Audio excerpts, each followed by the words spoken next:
Jankum Pog doesn't know how to reconfigure the deflector to emit a phased tachyon pulse.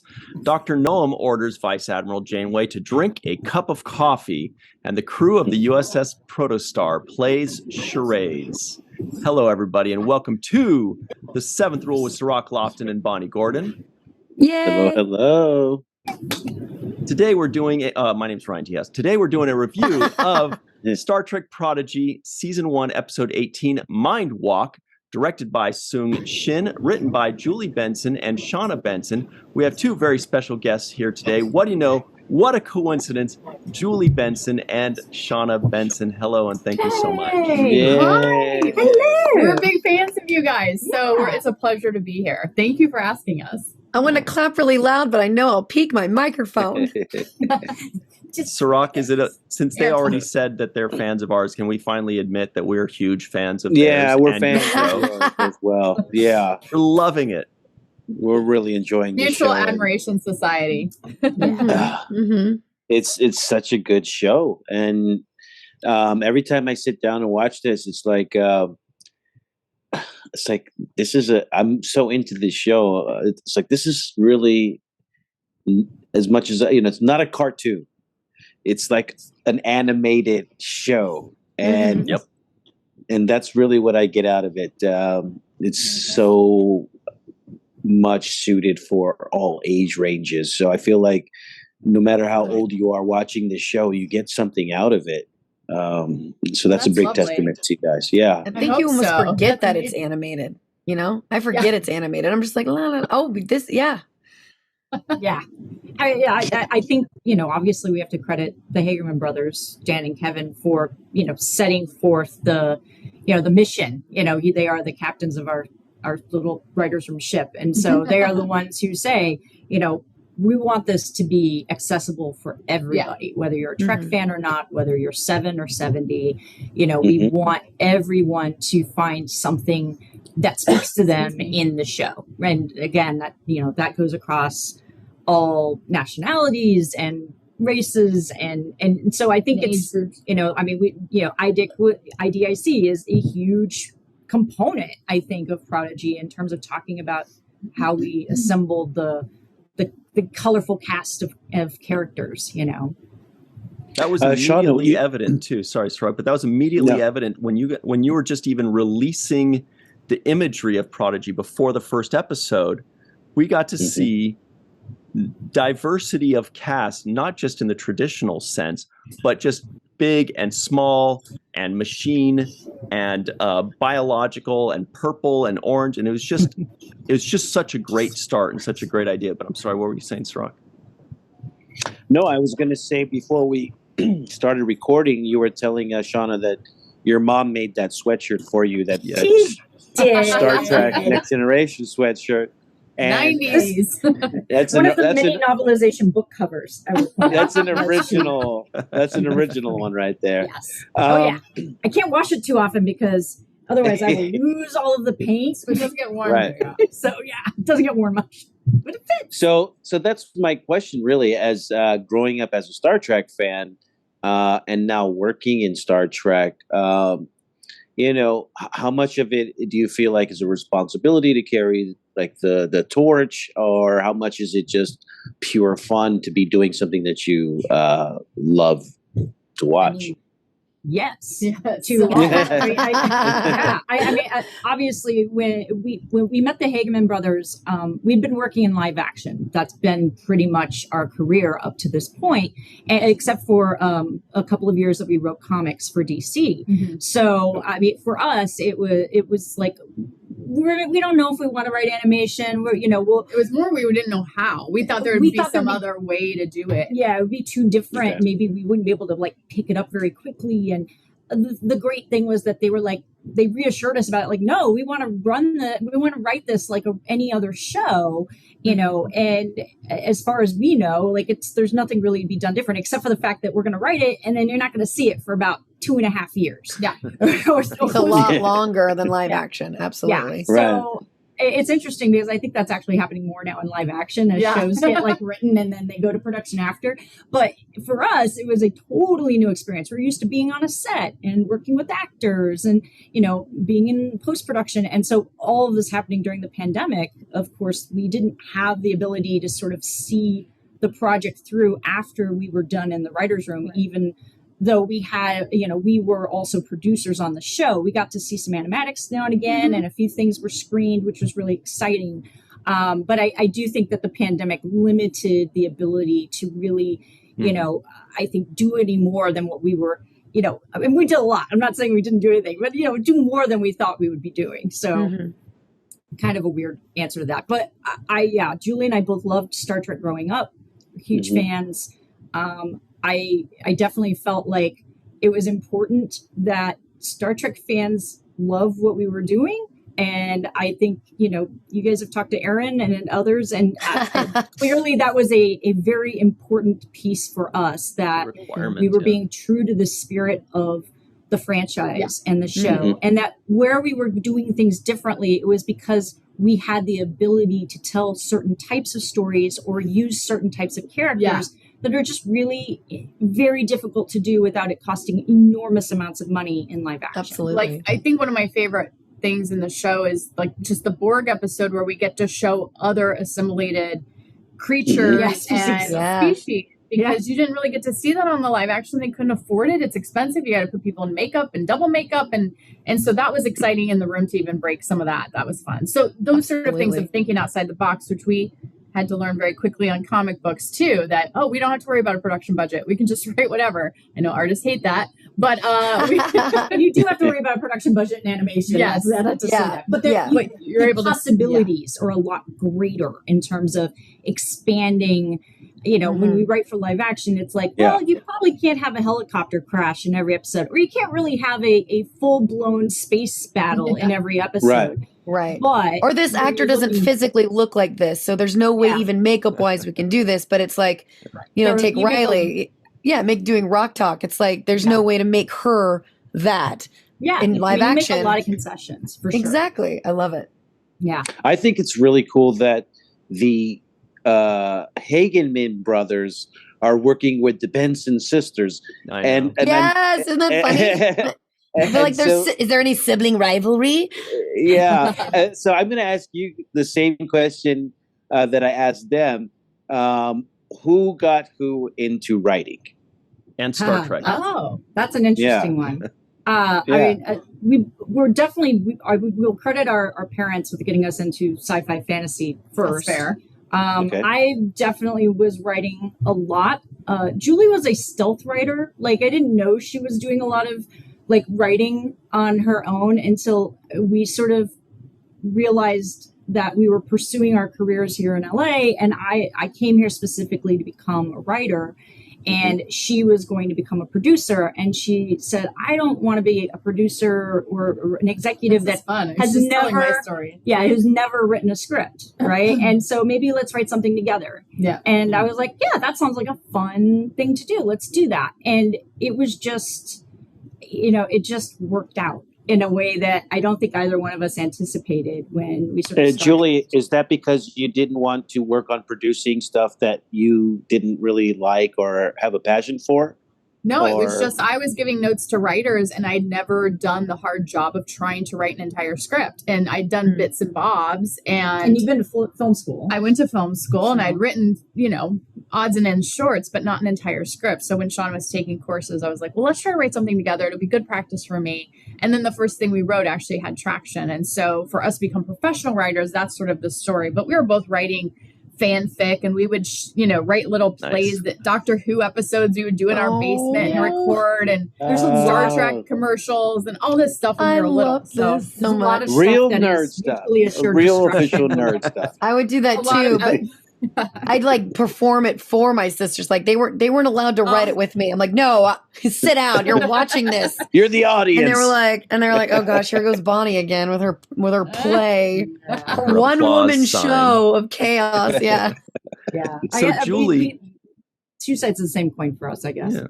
I was going to say, That's Julie, amazing. does that mean that you approach writing from more of the producer's point of view?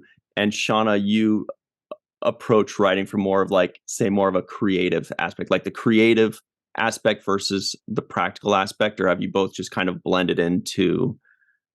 I think we always have to wear a producer hat when you're on a show, because you have to know, okay, what are my standing sets and how can I amortize this? And do we have this actor this week and whatnot? You're always writing to that. But when you're breaking the story and you're writing that first script, it's all creative. You want to keep that sort of out of the process, and then have people start telling you how to trim and shape to what you need production wise. So I think we both write creatively. I think so. I mean, I'm obviously, we are not carbon copies of each other. That does, but we are obviously raised together. We've lived together a very long time, and we know each other incredibly well. So we have a lot of shorthand that gets used in the writer's room. It kind of creeps people out because it almost becomes like twin speak, because I'll say, I was about to say that. Yeah. The Hagemans would always point this out. I think they had it too, but not to the extent we did, where somebody would be pitching something and I would look at Shauna and she would look at me and they'd be like, what? And we're like, no, we just, and we'd both be saying the same thing of what we thought. And they're like, how are you doing that? And we're like, I don't know, but we're not twins. It's just, we have the same reference point. So if there's words that trigger something. So that's the best part about writing in a team. Yeah, for sure. And speaking about writing, this particular episode was very clever. And, as I was watching this first season and watching how, Dal and the gang have a big dilemma with how they're going to be able to communicate with Starfleet. Yeah. I was watching this thinking like, how are they going to be able to do it? Like, smoke signals, we talked about all that. Yeah. We talked about signs in the windshield. We talked about all of it. But what was interesting, and I don't think anybody probably thinks about this, but most of these kids are from the Delta Quadrant. They don't know standard. They don't know an alphabet. They don't know how to write. Possibly. Right. They not even have the just the idea of hold up a poster board. I just remember there was a time really, really early on that we were talking about that. Maybe Dal claims the captain's chair by putting a sign on it, and we went, how does Dal know everyone? We already started our show by saying that they can't communicate with each other because they all have different languages and they didn't have similarity in that. And it was the universal translator that, kind of brings them together in a way. When we met with the Hagemans before the show got picked up, and they had mentioned, we were talking about other projects, and they said, this is long walk to an answer, but they said to us, we're working on animation. We want to work with you guys. We said, we want to work with you, but we're really scared of animation. We don't know how to do it. They talked us down. And they said, well, what animation do you want to do? And we said, oh, well, we'd love to do Doctor Who or Star Trek or some franchise that, we grew up loving. And they both looked at each other and they did the thing. And we said, what? And they said, we actually just pitched on the Star Trek thing and you guys would be perfect for it. So if it goes, we'd love to have you. Yeah. Oh my gosh. Wow. That's such a fun, how that almost origin story. Origin story. Lunch. I mean, they were so great, and it was just a definite we got along with them incredibly well. But they pitched us the story. They're just easy guys lunch. To get along with. They're great. Yeah. They pitched us the story, the pilot at that lunch, and it was about communication. It was sort of early days. They hadn't written it yet. I think they just verbally pitched it. And about communication and miscommunication. What if you can't communicate with each other in Starfleet? It's so easy to do that. What if we take that ability away? And so from day one, I think we left that lunch and Shauna and I kind of got in the car. We're like, okay, so that's a great problem. How are we going to solve that? And so we've been back engineering, back burnering this question for it felt like forever. And months. And when we got in the room, everyone was trying to churn through it. And we had talked early on, I think you guys have heard that we'd talked about tropes when we first started the room, let's do a body swap and let's do a holodeck episode and a blah, blah, blah. But you never want to shove the trope in just to do it. You want it to be cohesive to story. And it just was never fitting in. And then when we finally realized that's going to be literally the only way they can communicate is to be in each other's shoes, that's where this fell into place. So it kind of worked out a little bit organically backwards. Yeah. And I mean, it's a little bit of a fluid process. So it was as we were looking at the overall structure for the season and looking at the second half in particular, we saw that we were going to be, dropping in Dal's, origins. And that gave us a clue as to what we could do in order to make this feasible. It's why didn't they think about it until right now? Well, in part because this is a Hail Mary. It's a desperation What if we do this? And it's only because they know about Dal's DNA makeup now that they can even come up with this idea. Right. So it made a lot of sense in that we had already sort of been putting the pieces we needed in place in previous episodes to come to this moment. And then it was like, oh great, this is it. This is the thing we can do. And it's also the last real fun. Before things go to shit. They're telling us the next couple episodes get a little crazy. Yeah, we never want to lose the fun. I mean, we didn't want it to become like too heavy and or something. Like, it's still a show for all ages, and that includes our younger audience, and they should be able to have fun with it like anybody else. And so it was really freeing for us because we don't get to write a lot of comedy all the time, except in comics, we've got to do a little more than in our live action work. But here I was like, I'm not a natural comedian. I'm a very straight, dry sense of humor. But Julie is basically a 14-year-old boy. Yeah. So it works out incredibly well for us.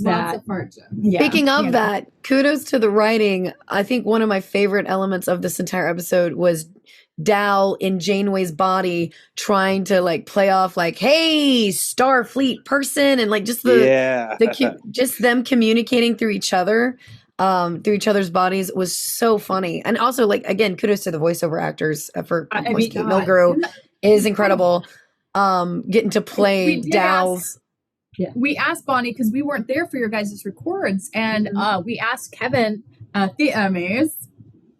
We asked him. By the way, huge congratulations for all of that. Well deserved, and many more. It really was an honor to be nominated. They said there were over 3,000 entries or something. Like, couldn't even believe it. So we were thrilled to be amazing.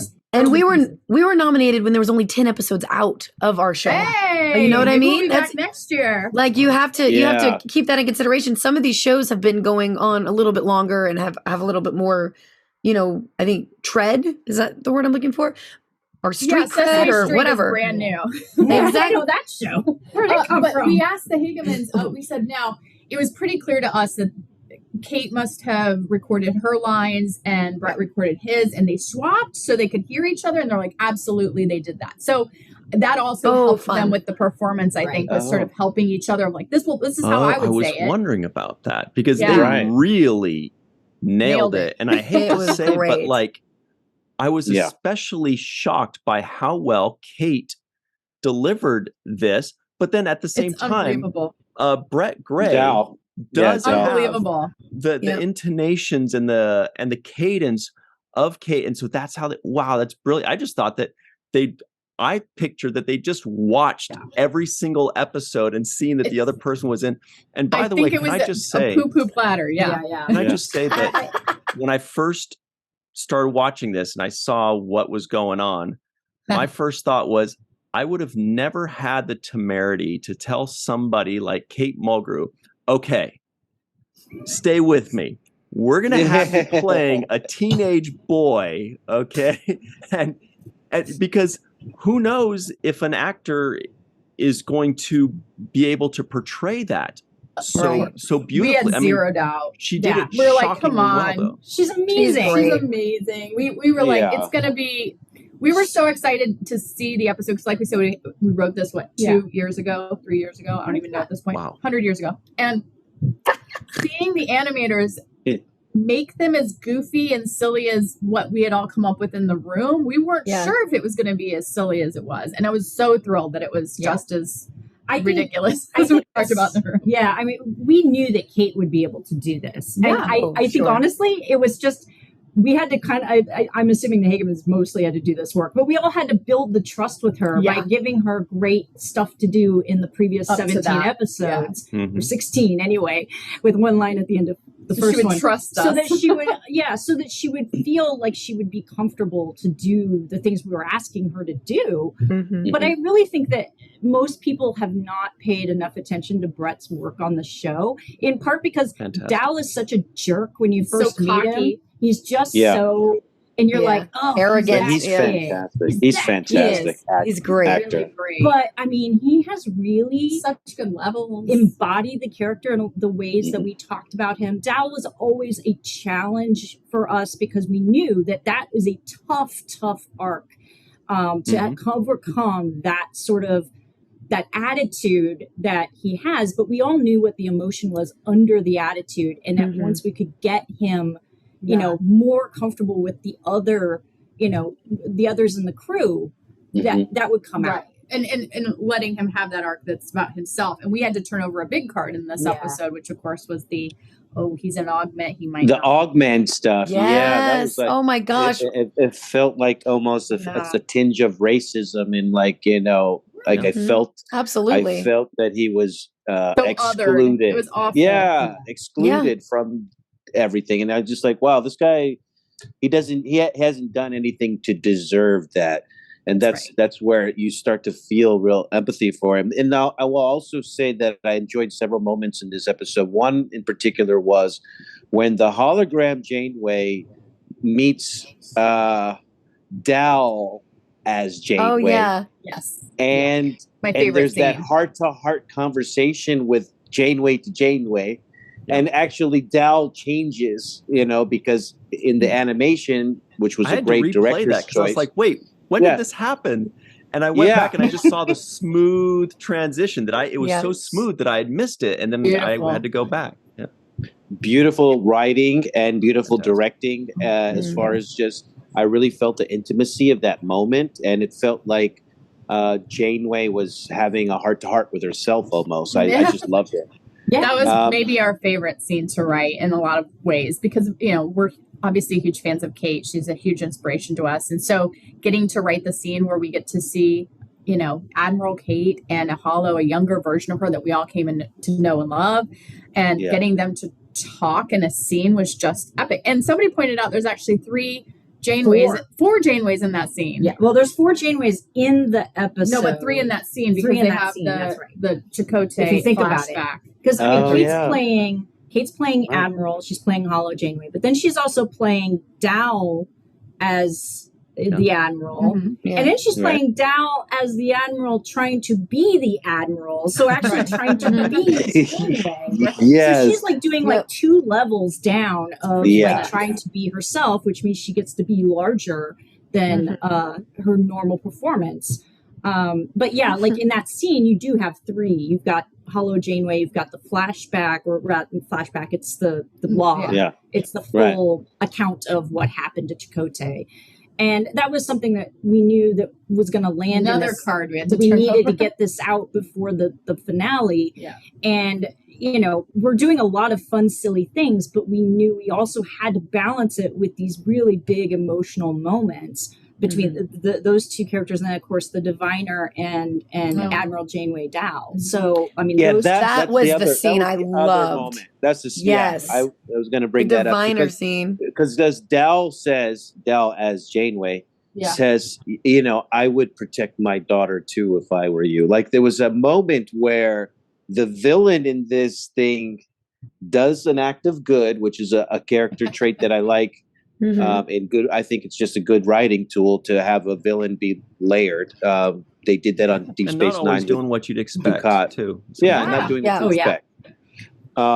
So I love that, and I also like the moment where it's Dal is facing his biggest fear. He's looking at the Diviner. He's fearful of the Diviner, even though he's in Janeway's body, but he's still looking at the thing he fears most.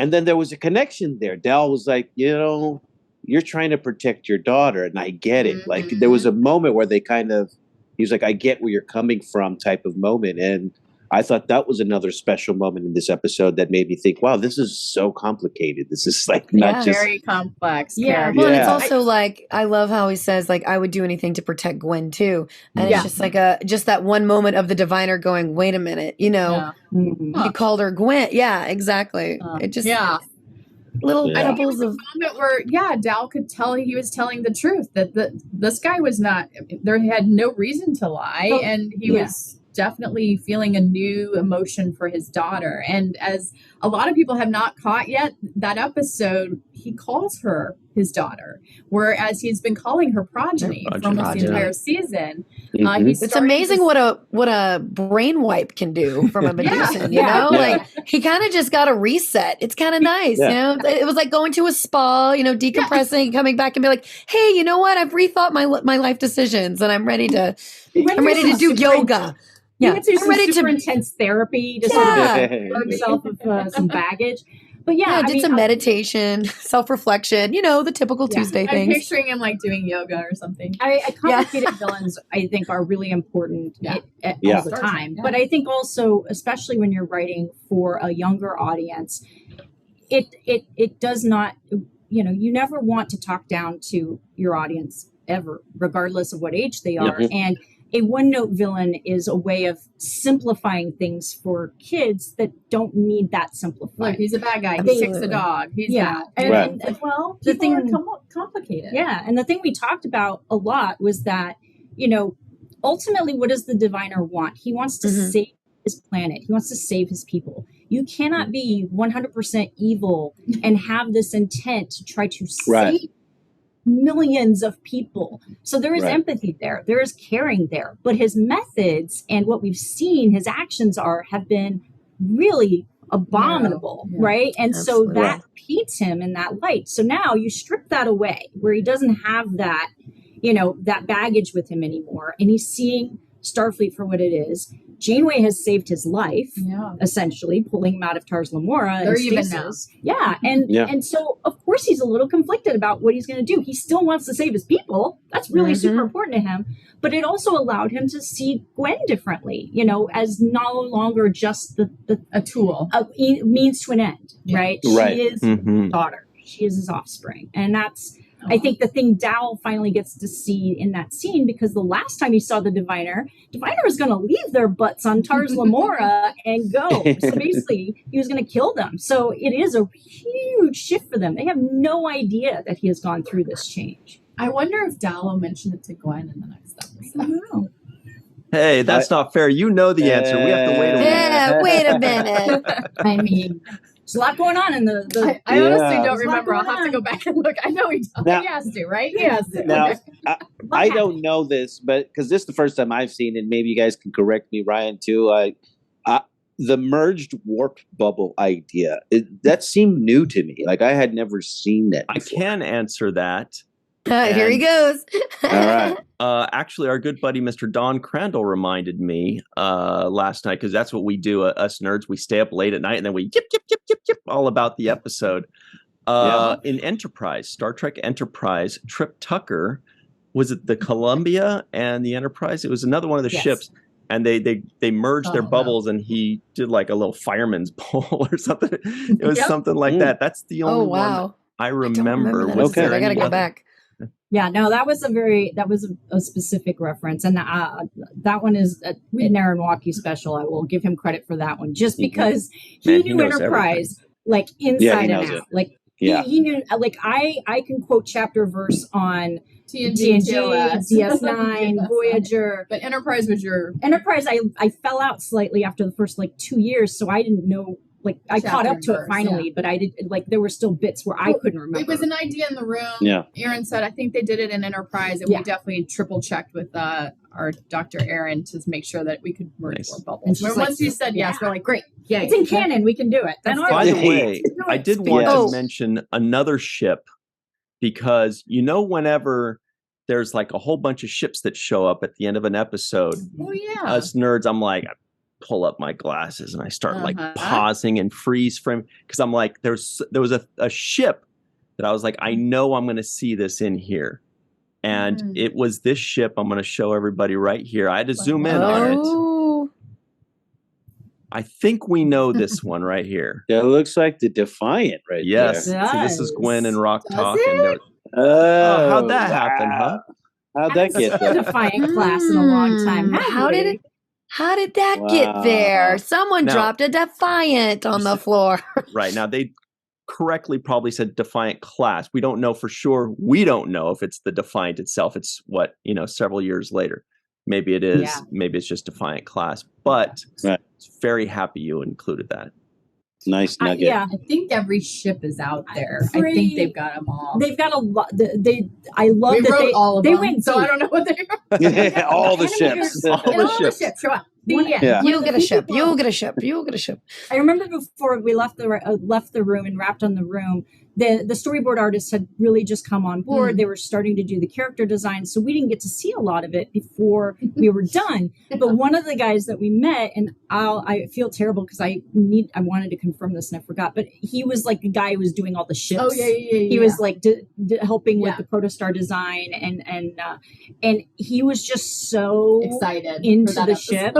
And I was like, and when I saw a lot of the the kit bash type ships that were out there, I was like, that dude went deep, man. Like he went and he found ship guys take that stuff seriously. Oh yeah.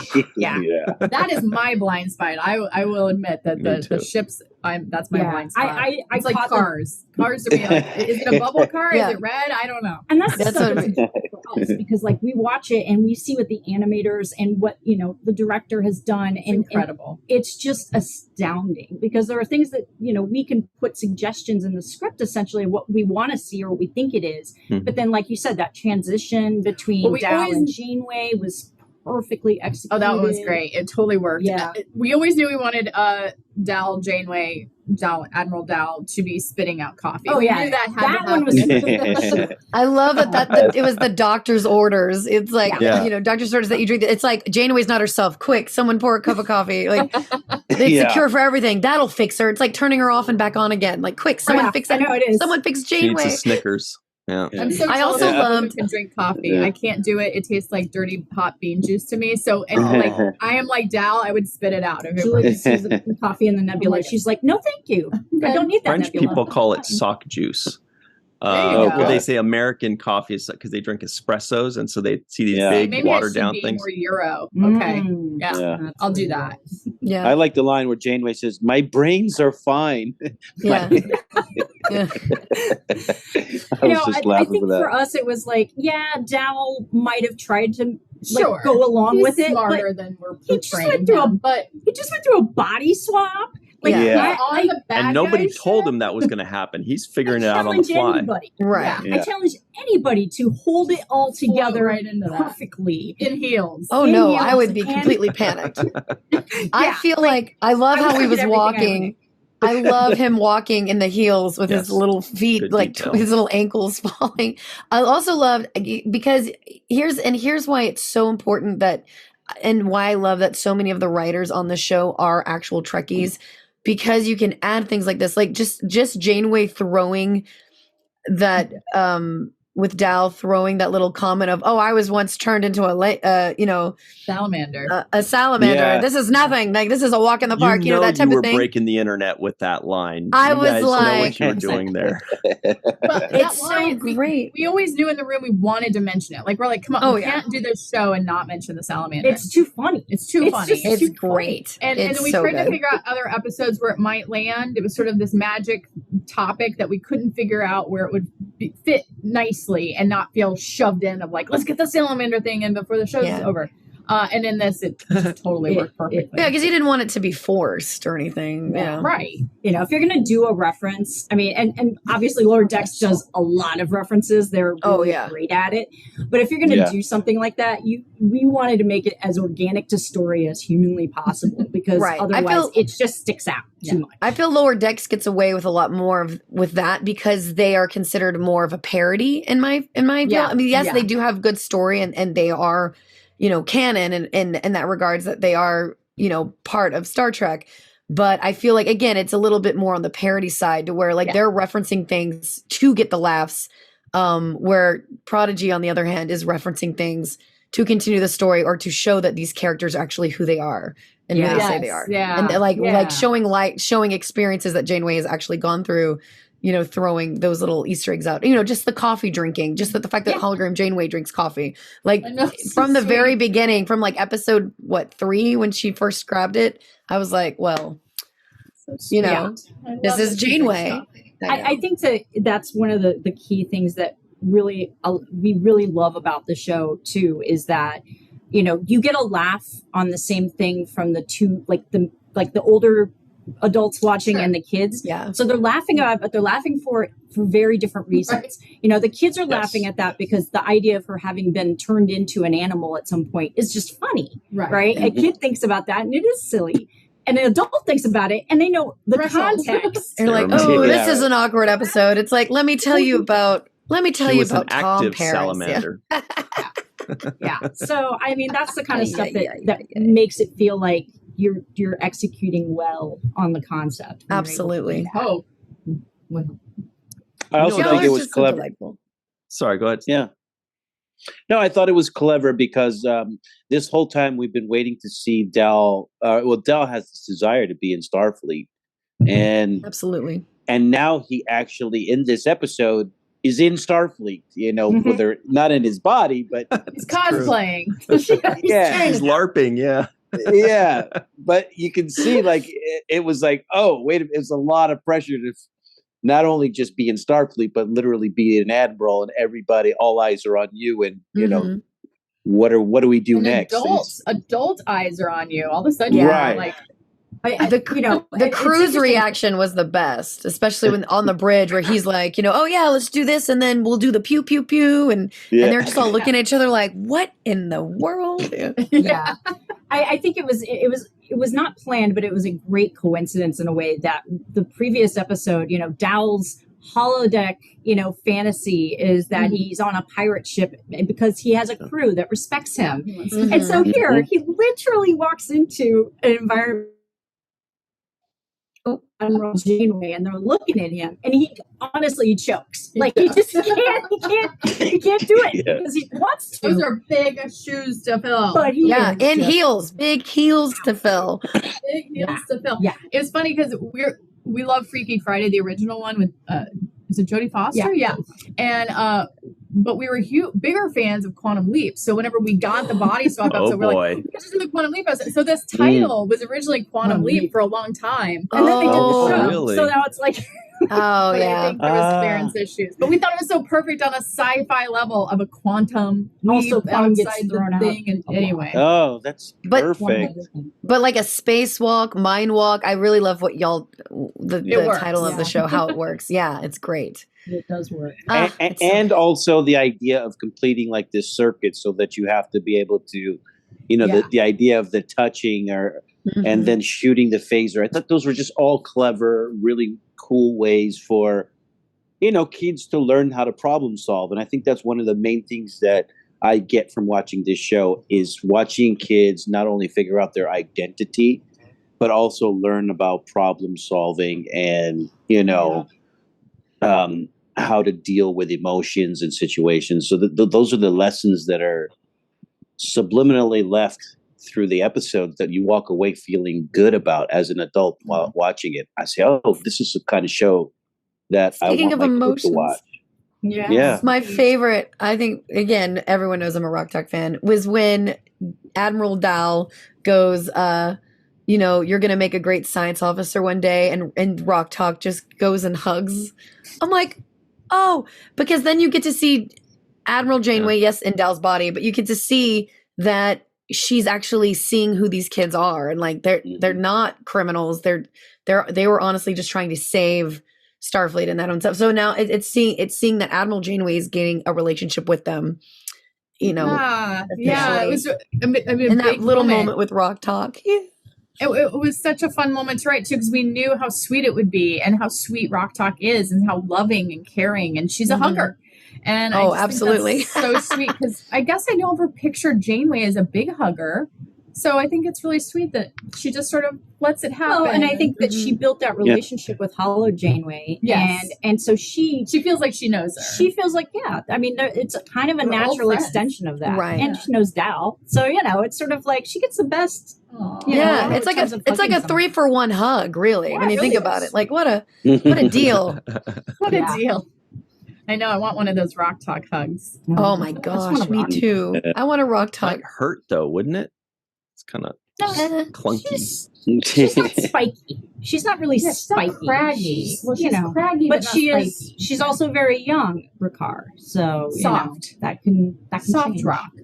I want to hug. I like soft rock. I want to hug Murph. I think Murph would be a great hug. Well, yeah, he's so squishy. He's squishy. Murph and Dal hug. That was very nice. I did want to point out one quick thing too, by the way. One of the hardest things that an actor can do, and the best actors do this very well, is that nonverbal communication, right? Somebody else is talking and we're watching this actor, and this actor is saying stuff with their eyes, with their reactions, with, we know what they're thinking, even though they're not saying or doing anything. What's even harder than that is for animators to do that on the face of a character. And I saw that, I see it constantly. When it really jumped out at me was Essensia's face. When Janeway is talking, and we look over at Essensia like, what's she thinking? What's she going to say? What's she going to do? Her face is telling the story. And I don't know how these animators are pulling this off, but it's unbelievable. It's magic. In my head, it's magic. I can't draw a straight line. So the fact that they can do any of it and get that emotion across is insane. We did get a weird question. Well, it wasn't weird. It was a good question. But it was that's what you're worried about? They were like, why didn't Essensia, why didn't she ping that something was off? Or why didn't she, and it's like, because she does. Or what does she think actually happened to Janeway? Why is she sort of letting it all go? And it's like, well, the diviner did sort of karate chop her in the previous episode. I was about to say, I would have think head injury or I think she thinks maybe she got hit a little too hard, and I better just see where this takes us. Yeah. So memory loss, and she doesn't remember the conversation. Yeah, something's going on. Yeah. And also her waking up in the closet. We talked a lot about that, but that the body swap is what allowed her to wake up sooner than what she would have. If they hadn't swapped bodies, she would have stayed in that closet, stayed unconscious, and the diviner would have come in and handcuffed her. But the timing was she woke up and now she's out because it's Dal. Yeah. So those are the little nitpicky fixes. I just want to throw at everyone. Well, these things. And another shout out to the animators, which they couldn't have done without amazing writing, by the way. But the little act of charades, like the fact that charades is hard enough with people doing it. The fact that you have animated characters trying to convey a solution. Yeah, exactly. Floating around. That was really cute. Very sweet. And Jankum had one of my favorite lines when he says, I think SOS are all the letters he knows. Yeah.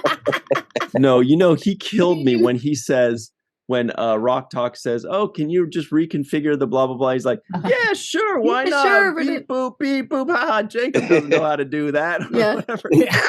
Beautiful. I think that's all Hageman's. As a reminder that, Jankum is still a kid and he doesn't know everything. Sure, got it. He's not a machine. I'm just, honestly, it just shows too how smart Rock Talk is too. Yeah, she's smart. She is. I don't think that you've seen the depths of her actual knowledge base yet. Just she was alone for a very long time. Too long, in fact, 5 minutes. Yeah.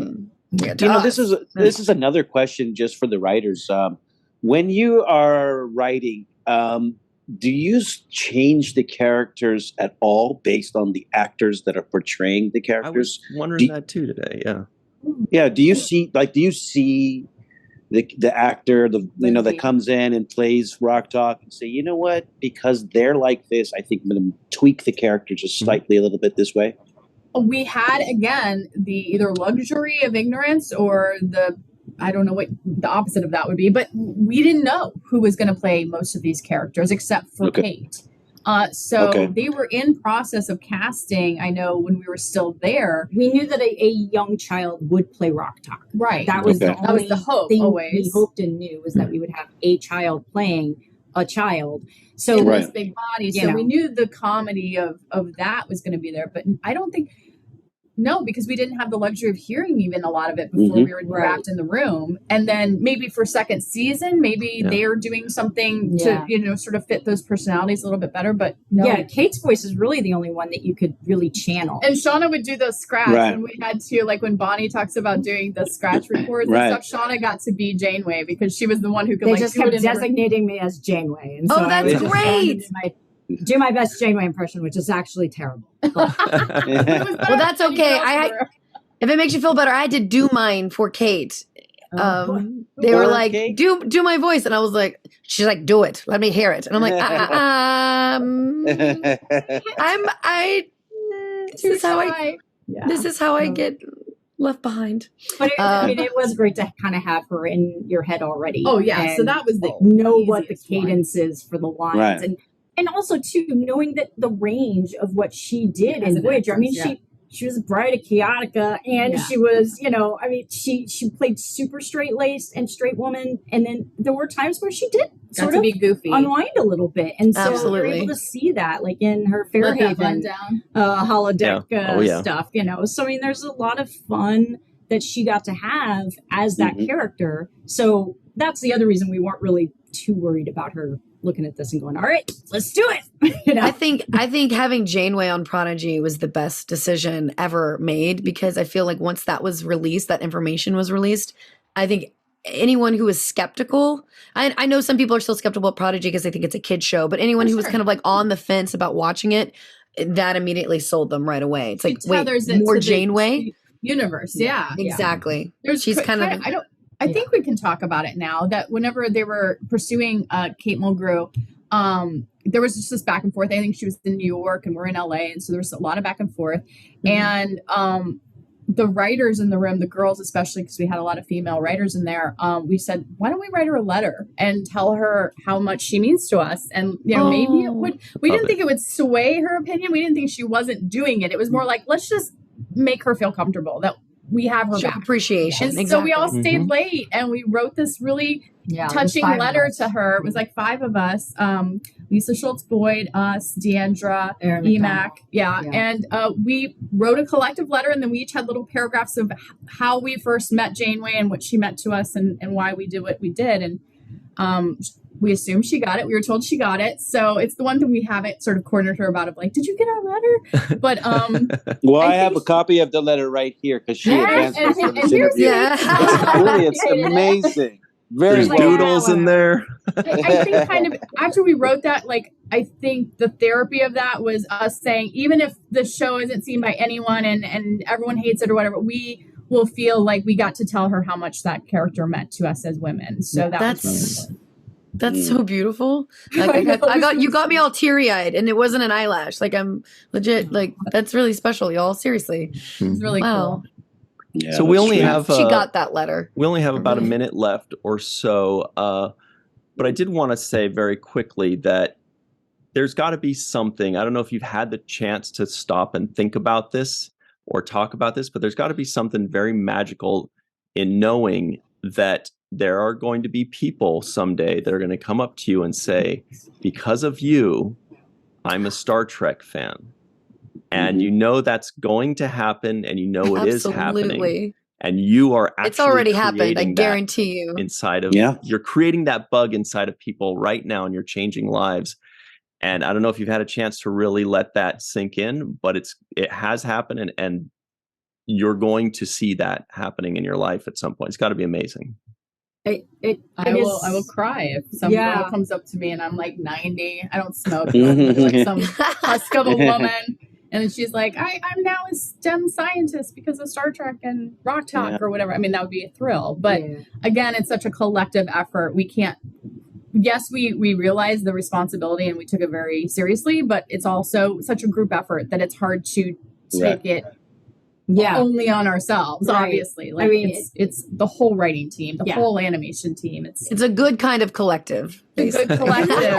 It's the kind of Borg collective you wish it was, right? But we always wrote the show going, what would 7-year-old Julie want to see? And what would, 11-year-old Shauna want to see? And what would be the show we wish we could have seen when we were their age? And that we brought into the room literally every day. Everybody came in with that hope and joy. So I hope it shows up on screen. I think it does. Yeah. So proud of it. I can't wait to see the finale. We love it. We're watching this show. It's such a joy to watch this series.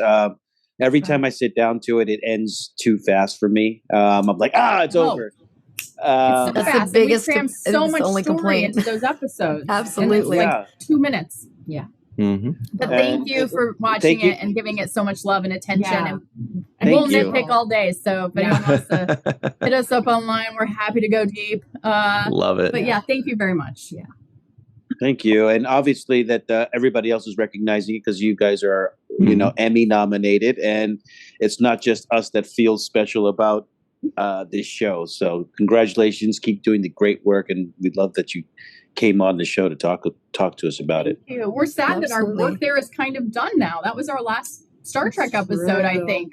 We're not on season 2. So we're excited to watch it. What? This is the saddest news. You did hint at a 2-part season finale for this first season. Is that what's coming up? Yes. That is out there now. Yes, it's a 2-parter. Yes. Okay. So it almost felt like our episode was sort of the penultimate because the next episode is just this big old finale. That is the antepenultimate. Right. Yeah. Well, that's so sad that you're not in part of season 2, but we do hope to see you again sometime in when season 3 gets renewed. When they renew it for season 3. Look, let's put that into the universe. Because that's what, honestly, I'm crossing all my fingers and toes and legs and anything else I can cross. That it gets picked up for a season 3. I certainly hope so. I hope the guys deserve it. Feels like a certainty. It. I think everyone deserves it. Prodigy deserves it. The story deserves it, and the characters deserve it because their stories need to be told. Well, we didn't leave that room without ideas for season 2 and onward, so I know they're there. Absolutely, but so I mean, we're excited to see where it goes next year as fans because we're like, great, we know these characters. We loved a lot of ideas. We're like, bye. But then that's the thing, and that's the thing with me is I wasn't in this episode, so the episodes that I'm not in anymore, I don't have any, information on. So a lot of these newer episodes that the computer doesn't, speak. Oh, that's I'm going in blind. Wait, she doesn't speak in the finale? No. Well, no, I'm saying in 18 in your episode. Yes, that's correct. So watching your episode, I was going in blind as well. But for me, it's like I get even more excited because I don't know what happens. It's an unknown. Yeah. So I'm just sitting there like a. The only thing we can say about the finale, and I know we have to go, is we worked on a show called The 100, where every episode, if you go back and rewatch this, if you're ever wanting to binge a show, we will tell you what we're doing at the end of Act 1, and then we do it by the end of Act 5. And every episode, we tell you a horrible thing that's going to happen, and it happens. And very few, last second scenes. And there's a lot of So I will say for the finale, we've told you. Be prepared. What's going on. Right. Ooh, I like that. It's like a fortune cookie. Cliffhanger. It's like a fortune cookie. Yeah. You already know it in your heart. It's true. The Bensons are my fortune cookie. What's that line? A very well-written one. You will know it to be true. Okay, so we do have to give a very quick special thanks to Homer Frizzell. He's out in Walter Koenig's former apartment complex building in New York. He pays us to say that. Dr. Marie Segal, Eve England out in Wales, Yvette Blackmon-Tom, Carmen, a.k.a. Skillet, Timothy Baum, TJ Jackson-Bey out in Missouri, Bill Victor Arukin, Titus Muller, Darlena Marie, John Mann, Dr. Muhammad Noor, Tierney C. Diekman, Anna Post, Rex A. Wood, Anil O. Palat, Erica Strom, Joe Balsarati, Mike Gu, DQ, Neil Akasaka, Justine Norton Kurtzen, Dr. Stephanie Baker, Carrie Schwent, Faith Howell, Edward Foltz, Radek Orszewski out in Southwest Poland, everybody knows. Okay. Henry Unger, My Live from Tokyo, Matt Boardman, Chris McGee, Justin Weir, and of course, Dr. Susan V. Gruner. This is my important person name dance. You nailed it too. I was watching it. And last thing, Nami did such amazing music on this one. Like you guys should my gosh. talk about the music. Just like the other 17 episodes. I'm like, when does she not do amazing music? She blows my mind every episode. Like you almost forget how important music is to this kind of work, and she knocks it out of the water every time. Especially with the comedic scenes with Kate, I thought the music just lended to that comedy. Oh, good. Yeah. So our special thanks to her as well as all of your patrons. Oh, thank you. Well, thank you, Shauna and Julie. Number one, for making such an amazing show for all of us to enjoy, and for joining us today. This was very cool. Cirroc and I and Bonnie were exchanging very excited texts when you said yes, you would join us. So thank you very much. Our pleasure. For that. We really appreciate it. Thank you for having us. It's wonderful. We love it. And we love you guys. Thank you. Thank you. All right. That's about it. Thank you all very much. Everybody at home, go ahead and tweet Julie and Shauna and tell them how much you loved this episode. And you heard them. They challenged you. They said, go ahead and nitpick us. We got it. We got this covered. Give it a got it. Give it a got it. Yeah. Mindwalk. Thanks very much, everybody. We will see you next time on The Seventh Rule.